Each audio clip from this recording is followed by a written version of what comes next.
IT job కోసం try చేస్తున్నారా? Coding ట్యూటర్లో training తో పాటు స్టైఫండ్ అండ్ 100% జాబ్ గ్యారంటీ. నమస్తే, నేను Keshav. Welcome to Suman TV. Vijayawada ప్రాంతం వరద ముప్పు నుంచి కొద్దిగా బయటపడుతోంది. ఇప్పుడిప్పుడే తేరుకుంటుంది. ప్రధానంగా ప్రకాశం బ్యారేజ్ నిర్మాణం తర్వాత అతిపెద్ద వరద ఈసారి వర్షాలకి వరద రూపంలో వచ్చినటువంటి పరిస్థితి. అదే క్రమంలో ప్రకాశం బ్యారేజ్ దగ్గర జరిగినటువంటి ఒక ప్రమాదం పైన ఇప్పుడు అనేక అనుమానాలు ముసురుకుంటున్నాయి. దీని వెనక కుట్రకోణం ఉందనేటువంటి అంశాన్ని ప్రస్తావిస్తూ ఇరిగేషన్ శాఖ అధికారులు పోలీస్ కంప్లైంట్ ఇచ్చారు. వాస్తవానికి ఈ అంశంలో కుట్రకోణం ఉండడానికి ఉన్న అవకాశాలు ఏంటి, అలానే ఇరిగేషన్ శాఖ అధికారులు చెప్పినటువంటి వాదనలో వాస్తవం ఎంత ఉంది, ఈ అంశాన్ని విశ్లేషించేటువంటి ప్రయత్నం చేద్దాం. మనతో పాటు అనలిస్ట్ చందు శ్రీనివాస్ గారు. నమస్కారం. నమస్కారం అండి. ప్రకాశం బ్యారేజీకి సంబంధించి అంటే ఆల్మోస్ట్ గత కృష్ణా బ్యారేజీ, కృష్ణా ఆనకట్ట ఇదంతా తీసేస్తే కనుక ఈ 70-75 ఏళ్ల కాలంలో చూసినటువంటి వరద ఉధృతి కావచ్చు, వివిధ సందర్భాల్లో వచ్చినటువంటి ఎగువ నుంచి వచ్చినటువంటి వరద కావచ్చు, ఎప్పుడు కూడా ఇటువంటి అంశాల ప్రస్తావన రాలా. మొదటిసారిగా వరద అదే స్థాయిలో వచ్చింది, కుట్రలు కూడా అదే స్థాయిలో జరిగినటువంటి వాదనలు వస్తున్నాయి. ఇది ఎలా చూడాలి? ఇప్పుడు ఇరిగేషన్ శాఖ అధికారులు స్పెసిఫిక్గా కంప్లైంట్ ఇచ్చారు. పరిశోధించడానికి ఉన్న అవకాశాలు ఏంటి?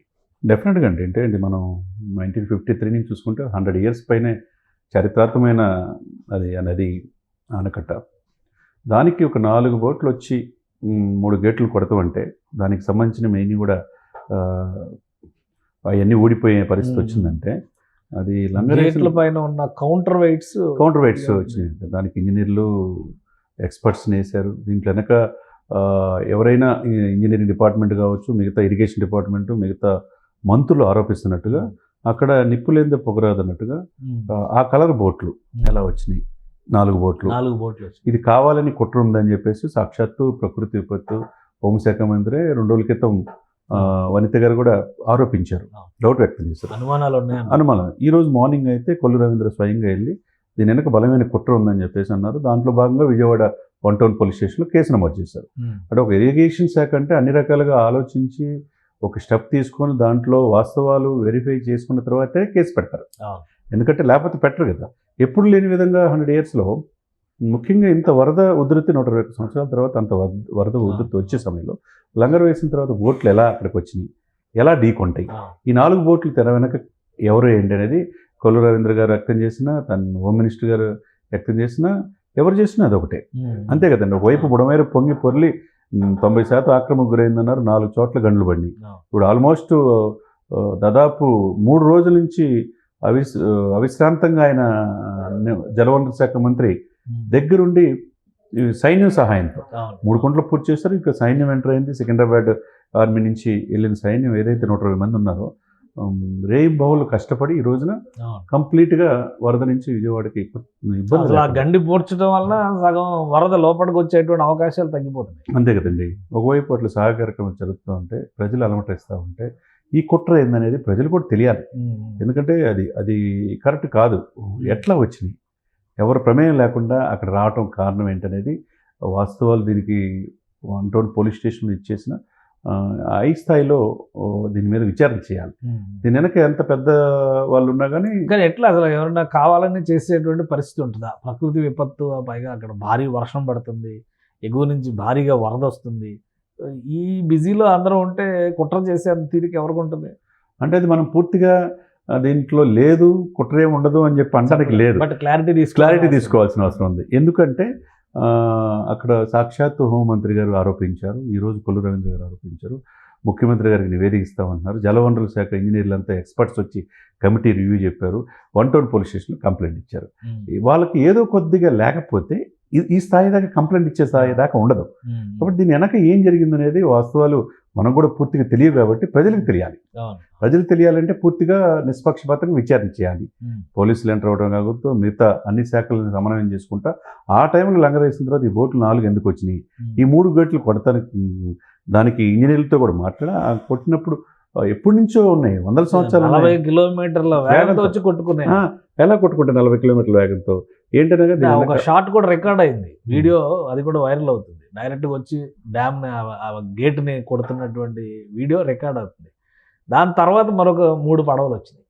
అందుకనే ఇది పెద్ద అనుమానం అనేది వీళ్ళు చెప్తున్నారు. అనుమానం అది నివృత్తి చేయాల్సిన బాధ్యత ప్రభుత్వాన్ని. ప్రభుత్వాన్ని, పోలీస్ యంత్రాంగాన్ని. అది దానికోసం మనం వచ్చేదాకా ఎదురు చూడాల్సిందే. ఎందుకంటే ఒకవైపు ఒక వ్యక్తి నిర్వాహకం వల్ల ఇంత ప్రకృతి విపత్తు వచ్చింది, గండ్లు పూర్తి చేయలేదు. గత ప్రభుత్వం 500 కోట్లు కేటాయిస్తే 500 కోట్లు కూడా దీనికి ఖర్చు పెట్టలేదు. ఎక్కడ గండ్లు అక్కడ ఉండటం వల్ల బుడమేరు 90% ఆక్రమణకు గురవటం వల్ల ఈరోజు ఈ పరిస్థితి కారణం ఒకే ఒక వ్యక్తిని మాజీ ముఖ్యమంత్రి గారి మీద ఆరోపిస్తున్నారు. ఆయనేమో మ్యాన్ మేడ్ ఫ్లడ్స్ అంటున్నాడు. మరి దీంట్లో వాస్తవాలు ఏంటి?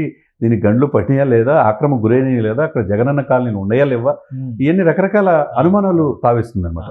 ఏదైనా కానివ్వండి విచారించి త్వరితగతిన ప్రజలకి చెప్పాలి. ప్రజలకు సమాధానం చెప్తే దాన్ని. సో ఇప్పుడు వరద ముప్పు నుంచి విజయవాడ బయటపడినట్టయినా ఒకవైపు గండి పూడ్చారు, ఇటువైపు చూస్తేనేమో కొంత ఫ్లో లెవెల్ తగ్గింది కాబట్టి దాదాపుగా ఉపశమనంలోకి వచ్చినట్టే చూడండి. అంటే ప్రస్తుతానికి. కానీ అది బుడమేరు ఎప్పుడైనా అది విజయవాడ దుఃఖదాయిని అంటారు. ఇప్పుడు చేయిదా దుఃఖదాయిని ఓయంగో నది అని చెప్పి ఎట్లా అయితే అంటారో, విజయవాడ దుఃఖదాయిని బుడమేరు నది. అది ఇప్పటి నుంచి కాదు, ఇది ఇప్పుడు రావటం కాదు. గతంలో 1951 నుంచి చూసుకుంటే అప్ టు 1999కి 2012 కూడా ఒకసారి పొంగినట్టుంది. ఏదైనా కానీ శాశ్వత పరిష్కారం అనేది చూపించాలా. చూపించేసి ఇప్పటికిప్పుడు తాత్కాలికమైన మరమ్మతులు చేసినా పూర్తిగా ఇంకెప్పుడు బుడమేరు వల్ల విజయవాడకి మునగదు అనే భరోసా అనేది ప్రజలకు ఇవ్వాలి. లేకపోతే బిక్కుమంటే ప్రజలు ప్రాణాలను అరచేతిలో పెట్టుకుని ఉండాల్సిన అవసరం ఉంటుంది కదండి. కాబట్టి ఇక ఆక్రమణల ముందు ఏం చేయాలంటే ఫస్ట్ అక్కడ ఉన్న 90% ఆక్రమణకు గురైన చెప్పి సాక్షాత్ ఉప ముఖ్యమంత్రి గారు, ముఖ్యమంత్రి గారు ఆరోపిస్తున్నారు. ఈ 90% ఆక్రమణకు గురైన పెద్దలు ఎవరు వెలికి తీయాలా విచారించి.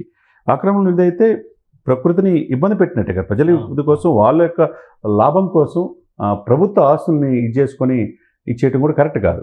అది తీసేయాలా. ఎక్కడైతే దీర్ఘకాలికమైన సమస్యలు శాశ్వత పరిష్కారాలు మనం కనుగొనాలి. బుడమేరు ఎంత పొంగినా విజయవాడ మీద పడకుండా ఎఫెక్ట్ పడకుండా చేయాలంటే శాశ్వతంగా దాన్ని ఇప్పుడు వరకు ఎందుకు ఇప్పుడు ఇది 6వ సారి పొంగటం విజయవాడ. వాస్తవానికి 2017-18 ఆ టైంలో మరమ్మతుల పనులు మొదలుపెట్టి కూడా గవర్నమెంట్ మారిన తర్వాత ఆపేసారు. జీవో కాపీలు చూపిస్తున్నారు. జీవో కాపీ చూస్తారు. 500 కోట్లు కేటాయిస్తే 500 కోట్లు వీళ్ళు ఏం చేశారో తెలియట్లేదు అని చెప్పి ఆరోపిస్తున్నారు. ఏదైనా కానీ అక్కడ జగనన్న కాలనీ వచ్చిన మాట వాస్తవం, 90% ఆక్రమణలు గురైన మాట వాస్తవం. త్వరితగతిన విచారించాలి. శాశ్వతమైన పరిష్కార మార్గాలు అనేది చూపించినప్పుడే ప్రజలు అప్రిషియేట్ చేస్తారు. రైట్. థ్యాంక్ యూ శ్రీనివాస్ గారు, మీ అభిప్రాయం తెలియజేస్తున్నాను. ఇది ప్రకాశం బ్యారేజ్ దగ్గర జరిగినటువంటి ఘటన ఖచ్చితంగా ఇందులో కుట్రకోణం ఉండడానికి కూడా ఆస్కారం ఉందనేటువంటి దిశగా కనిపిస్తోంది. మరోవైపు ఈ తెర వెనుక ఈ చక్రం నడిపినటువంటి వ్యక్తులు ఎవరు అనేది తెలుసుకోవాల్సినటువంటి అవసరం ప్రజలకు కూడా ఉంటుంది. కాబట్టి ఫిర్యాదు మేరకు పోలీసులు రియాక్ట్ అవుతారు. అలానే ఆ బోట్లు ఎవరివి, ఎక్కడ లంగర్ వేస్తే ఎక్కడ వరకు కొట్టుకొచ్చాయనే అంశాలపైన కూడా క్లియర్గా విచారణ జరిపేటువంటి అవకాశాలు స్పష్టంగా ఉన్నాయని చంద్ర శ్రీనివాస్ గారు చెప్తున్నారు. ఇది special discussion. Keep watching. Suman టీవీలో మీ పర్సనల్ అండ్ బిజినెస్ ప్రమోషన్స్ కోసం కింది నెంబర్కి కాంటాక్ట్ చేయండి.